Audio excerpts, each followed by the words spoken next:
Hello friends, good morning, नमस्कार, आदाब, सत श्री अकाल। स्वागत है आप सभी का आपके अपने चैनल यूके स्टडी सर्कल में। फ्रेंड्स, आज है 3 नवंबर और आज के इस वीडियो में हम कवर करेंगे उत्तराखंड के साथ साथ देश और दुनिया की महत्वपूर्ण खबरों से संबंधित टॉप 10 करंट अफेयर्स के क्वेश्चंस, जो कि आने वाले एग्जाम्स के पॉइंट ऑफ व्यू से बहुत इंपॉर्टेंट होंगे। फ्रेंड्स, आज के करंट अफेयर्स क्वेश्चंस के पीडीएफ के लिए आप हमारे Telegram channel UK study circle को ज्वाइन कर सकते हैं। इसका लिंक भी नीचे डिस्क्रिप्शन में दिया हुआ है। करंट अफेयर्स क्वेश्चंस के बाद डिस्कस करेंगे कल के वीडियो के दौरान पूछे गए क्वेश्चन को, और सबसे अंत में होगा क्वेश्चन ऑफ द डे, जिसका आंसर आप हमें कमेंट बॉक्स में लिखकर जरूर बताइएगा।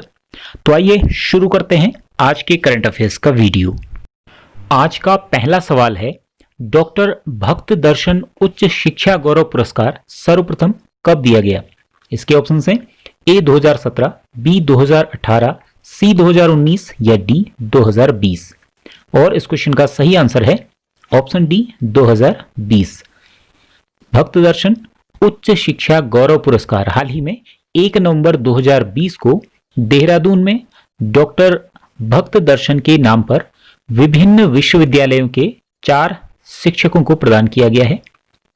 2021 से यह पुरस्कार प्रतिवर्ष डॉक्टर भक्त दर्शन के जन्म दिवस यानी 12 फरवरी को दिया जाएगा। इसके साथ ही पौड़ी स्थित जयहरी खाल डिग्री कॉलेज का नाम डॉक्टर भक्त दर्शन के नाम पर रखा जाएगा और पौड़ी के मुसेटी गांव में उनका एक स्मारक भी बनाया जाएगा। फ्रेंड्स, यहां पर डॉक्टर भक्त दर्शन के बारे में बात करते हुए चलें। इनका जन्म 12 फरवरी 1912 को हुआ था। इनका मूल नाम था राजदर्शन सिंह। आजाद भारत की प्रथम लोकसभा में गढ़वाल का प्रतिनिधित्व डॉक्टर भक्त दर्शन द्वारा किया गया था और 1939 में इनके द्वारा कर्मभूमि साप्ताहिक पत्र का संपादन भैरवदत्त धूलिया के सहयोग से किया गया था। आज का दूसरा क्वेश्चन है, वर्तमान में नैनीताल जिले से लोकसभा सांसद कौन हैं? इसके ऑप्शंस हैं ए हरीश रावत, बी अजय भट्ट, सी अजय टमटा या डी मनीष खंडूरी। फ्रेंड्स, नैनीताल जिले से लोकसभा सांसद हैं अजय भट्ट। 17वीं लोकसभा 2019 के चुनाव में उत्तराखंड की सभी 5 सीटों पर भाजपा के प्रत्याशी विराजमान हैं। उत्तराखंड में नैनीताल सीट से लोकसभा सांसद अजय भट्ट हैं, जबकि अन्य 4 लोकसभा सीटों से जो सांसद हैं, अल्मोड़ा से अजय टमटा, पौड़ी में तीरथ सिंह रावत, टिहरी में माला राज्यलक्ष्मी शाह और हरिद्वार से रमेश पोखरियाल निशंक, जो कि वर्तमान में भारत के शिक्षा मंत्री भी हैं। उत्तराखंड में राज्यसभा की 3 सीटें हैं और इन 3 सीटों पर जो सांसद हैं, अनिल बलूनी, जो कि 2018 से 2024 तक राज्यसभा सांसद रहेंगे उत्तराखंड से, प्रदीप टंटा 2016 से 2022 तक, और नरेश बंसल, जो कि राज्यसभा के नए सदस्य चुने गए हैं। 2020 से 2026 तक इनका कार्यकाल रहेगा। इससे पहले 25 नवंबर को राज बब्बर का कार्यकाल समाप्त हुआ। उसके बाद नरेश बंसल एक इकलौते राज्यसभा प्रत्याशी के रूप में चुने गए हैं। उत्तराखंड में 9 नवंबर को राज्यसभा की 1 सीट के लिए चुनाव होना था, लेकिन मात्र 1 प्रत्याशी होने के कारण नरेश बंसल को ही राज्यसभा सांसद के रूप में चुन लिया गया है। बढ़ते हैं अगले क्वेश्चन की तरफ। आज का तीसरा क्वेश्चन है, कोटी कनासर क्षेत्र उत्तराखंड में कहां है? इसके ऑप्शंस हैं ए गरुड़, बी गोपेश्वर, सी हर्षिल या डी चक्राता। और इस क्वेश्चन का सही आंसर है ऑप्शन डी चक्राता। कोटी कनासर क्षेत्र उत्तराखंड के चक्राता में है और यहां एशिया का सबसे बड़ा देवदार का वृक्ष है, जो कि लगभग 400 वर्ष पुराना है। कोटी कनासर क्षेत्र को देवदार का समंदर कहा जाता है। कनासर देवता को पेड़ों के रक्षक के रूप में यहां पूजा जाता है। चक्राता के समीप ही बुधेर नामक एक जंगल है, जो कि एशिया के बेहतरीन जंगलों में से एक है। चक्राता में चिरमिरी नामक प्रसिद्ध पर्यटन स्थल भी है। आज का अगला सवाल है, प्रदेश की पहली मॉडल डेयरी कहां शुरू की जा रही है? इसके ऑप्शन है ए देहरादून, बी चमोली, सी पौड़ी या डी अल्मोड़ा। और इस क्वेश्चन का सही आंसर है ऑप्शन सी पौड़ी। प्रदेश की पहली मॉडल डेयरी श्रीनगर गढ़वाल में खोली जा रही है। इस मॉडल डेयरी की स्थापना पर लगभग 92 लाख रुपए खर्च किए जाएंगे। अन्य राज्यों से लाई जाने वाली उन्नत नस्ल की 50 गायों के साथ यह मॉडल डेयरी पौड़ी के भक्तियाना क्षेत्र में आंचल डेयरी परिसर में खुलने जा रही है। फ्रेंड्स, यहां पर बताते चलें कि राज्य में आंचल ब्रांड नाम से दूध एवं दुग्ध पदार्थों की आपूर्ति की जाती है और उत्तराखंड में डेयरी शोध एवं विकास केंद्र नैनीताल में स्थापित है। अगला क्वेश्चन है, उत्तराखंड में जंगलों की आग के लिहाज से फायर सीजन कब से माना जाता है? इसके ऑप्शन हैं ए 25 सितंबर, बी 10 अगस्त, सी 15 मार्च या डी 15 फरवरी। और इस क्वेश्चन का सही आंसर है 15 फरवरी यानी ऑप्शन डी। विषम भौगोलिक स्थिति और लगभग 71.05% वन भूभाग वाले उत्तराखंड में प्रतिवर्ष 15 फरवरी से फायर सीजन शुरू हो जाता है और जंगलों में आग लगने लगती है। इस बार अक्टूबर में बारिश न होने की वजह से जंगलों में नमी कम हो गई है और जंगलों के धधकने का क्रम अभी से शुरू हो गया है। इसी के चलते वन विभाग ने जंगलों में हाई अलर्ट घोषित किया है। फ्रेंड्स, हाल ही में उत्तरकाशी के शिखरेश्वर और विमलेश्वर मंदिर के जंगलों में लगी आग बेकाबू हो गई है। यहां पर बात करते चले कि भारतीय वन सर्वेक्षण की स्थापना 1 जून 1981 में की गई थी और इसका मुख्यालय उत्तराखंड के देहरादून में है। आज का छठा प्रश्न है, हाल ही में प्रधानमंत्री द्वारा सी प्लेन सेवा किस राज्य में शुरू की गई है? इसके ऑप्शंस हैं ए मध्य प्रदेश, बी गुजरात, सी उत्तर प्रदेश या डी छत्तीसगढ़। और इस क्वेश्चन का सही आंसर है ऑप्शन बी गुजरात में। प्रधानमंत्री नरेंद्र मोदी ने गुजरात के नर्मदा जिले में केवड़िया के पास स्टैच्यू ऑफ यूनिटी और अहमदाबाद में साबरमती रिवर फ्रंट के बीच एक सी प्लेन सेवा शुरू की है। यह सी प्लेन सेवा स्पाइस जेट की सहायक कंपनी स्पाइस शटल द्वारा संचालित की जाएगी। फ्रेंड्स, सी प्लेन एक निश्चित पंख वाला हवाई जहाज है जो पानी पर उतरने के साथ साथ उड़ने के लिए भी बनाया गया है। फ्रेंड्स, यहां पर बात करते चलें कि गुजरात राज्य का गठन 1 मई 1960 को किया गया था। गुजरात की राजधानी है गांधीनगर। वर्तमान में गुजरात के मुख्यमंत्री हैं विजय रूपाणी और यहां के राज्यपाल हैं आचार्य देवव्रत। साथ ही गुजरात से संबंधित कुछ महत्वपूर्ण फैक्ट्स पर भी नजर डालते चलते हैं। हाल ही में गुजरात में किसान सूर्योदय योजना शुरू की गई है। गुजरात सरकार ने अक्टूबर 2020 में वाटर टेक्नोलॉजी अलायंस के लिए डेनमार्क के साथ समझौता किया है। गुजरात सोलर रूफटॉप प्लांट स्थापित करने में देश में शीर्ष स्थान पर है और गुजरात में विश्व का पहला सीएनजी पोर्ट टर्मिनल भावनगर में बनाया जा रहा है। बढ़ते हैं अगले क्वेश्चन की तरफ। सतत विकास लक्ष्यों से संबंधित सोवरिन बॉन्ड जारी करने वाला पहला देश कौन बन गया है? इसके ऑप्शंस हैं A USA, B Bharat, C Mexico या डी कनाडा। और इस क्वेश्चन का जो सही आंसर है वो है ऑप्शन सी मैक्सिको। फ्रेंड्स, यह सोवरिन बॉन्ड मैक्सिको के नए एसडीजी सोवरिन बॉन्ड फ्रेमवर्क के तहत जारी किया गया है।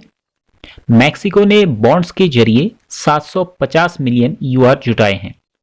यह बॉन्ड मैक्सिको सरकार के लिए 3 तरीकों से मददगार साबित होगा, जैसे बजट पारदर्शिता को मजबूत करने में, सतत विकास कार्यक्रमों के लिए खर्च में बढ़ोतरी करने में और स्थानीय व अंतर्राष्ट्रीय बाजारों के विकास में योगदान करने में। फ्रेंड्स, यहां पर बात करते चलें, मैक्सिको की राजधानी है मैक्सिको सिटी और यहां की मुद्रा है पेसो। मैक्सिको पैसिफिक ओशन और गल्फ ऑफ मैक्सिको के बीच स्थित है? फ्रेंड्स, मैक्सिको के बारे में एक और इंपॉर्टेंट पॉइंट आपने याद रखना है कि Mexico comprehensive and progressive agreement for trans Pacific partnership यानी CPTPP के 11 सदस्यों में से भी एक है। नेक्स्ट क्वेश्चन है, हेपेटाइटिस सी रोग किसके कारण होता है? इसके ऑप्शंस हैं A virus, B bacteria, C fungi या D प्रोटोजोआ। और इस क्वेश्चन का सही आंसर है option A virus. Hepatitis C रक्त जनित वायरस के कारण उत्पन्न होता है जो कि हमारे शरीर में यकृत को प्रभावित करता है। फ्रेंड्स, KGMU के एक शोध के मुताबिक 38.1% लोग सड़क किनारे या असुरक्षित तरीके से दाढ़ी और बाल बनवाने की वजह से हेपेटाइटिस सी के शिकार हो जाते हैं। हेपेटाइटिस सी वायरस यानी HCV आमतौर पर संक्रमित रक्त के संपर्क के माध्यम से प्रसारित होता है। भारत सरकार द्वारा 2018 में national viral hepatitis control programme NVHCP शुरू किया गया। फ्रेंड्स, इस कार्यक्रम का लक्ष्य 2030 तक हेपेटाइटिस सी बीमारी को पूर्ण रूप से समाप्त करना है। हाल ही में 6 अक्टूबर 2020 को हेपेटाइटिस सी वायरस की खोज के लिए हार्वे जे ऑल्टर, चार्ल्स एम राइस और माइकल ह्यूटन को नोबेल पुरस्कार से सम्मानित किया गया है। नेक्स्ट क्वेश्चन है, पूर्व प्रधानमंत्री अटल बिहारी वाजपेयी के समाधि स्थल का क्या नाम है? इसके ऑप्शंस हैं A अटल घाट, B एकता स्थल, C सदैव अटल या D अटल शांति। और इस क्वेश्चन का सही आंसर है ऑप्शन C सदैव अटल।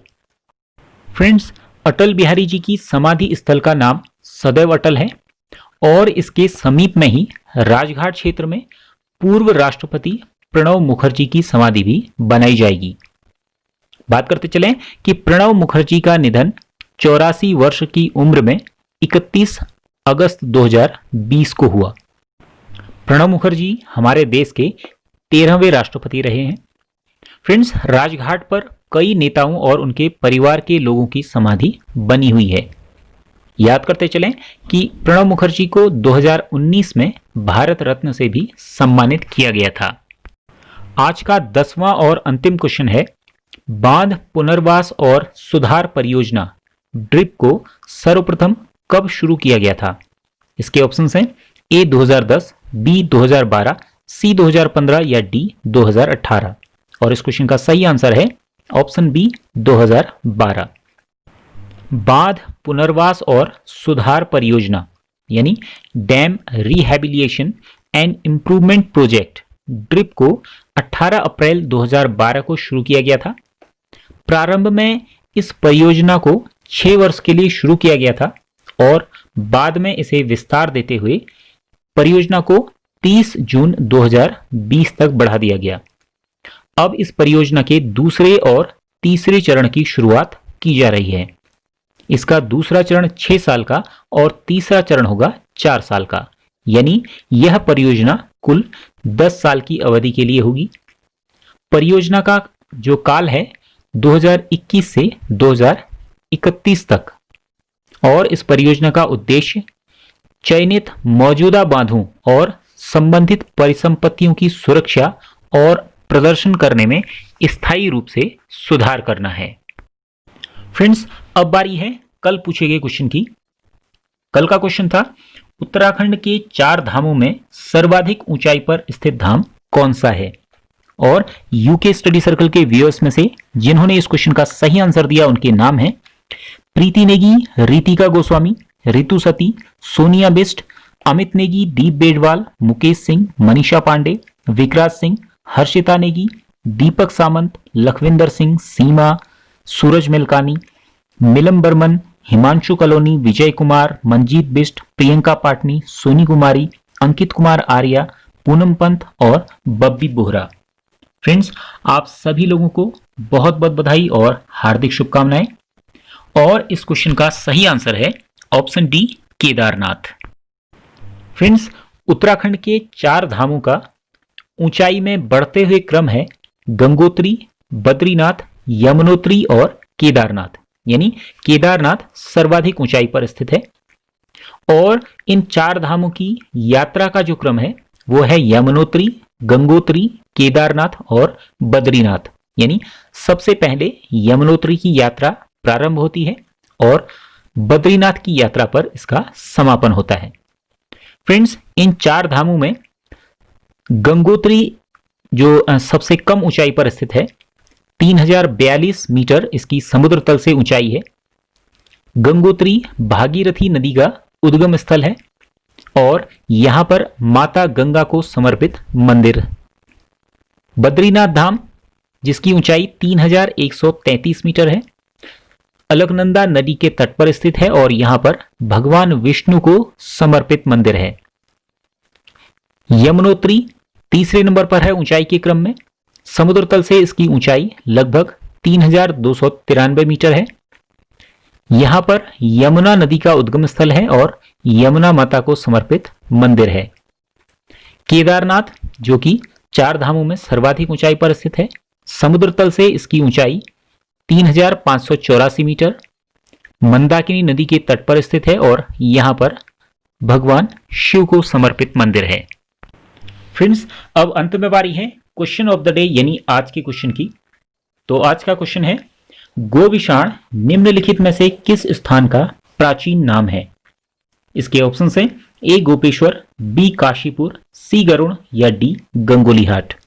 फ्रेंड्स, इस क्वेश्चन का आंसर आप हमें कमेंट बॉक्स में लिखकर जरूर बताइएगा। और यदि आपको आज का वीडियो इंफॉर्मेटिव लगा हो, पसंद आया हो, तो इसे लाइक कीजिएगा, शेयर कीजिएगा और साथ ही यदि अब तक सब्सक्राइब ना किया हो या पहली बार चैनल को विजिट कर रहे हो तो चैनल को सब्सक्राइब कर लीजिएगा और बेल आइकन प्रेस करके नोटिफिकेशन को ऑल पर सेट कर लीजिएगा, जिससे हमारी अपकमिंग वीडियोस की नोटिफिकेशंस आपको मिलते रहें। तो फ्रेंड्स, आज के वीडियो में इतना ही। मिलते हैं अगले वीडियो में। जय हिंद।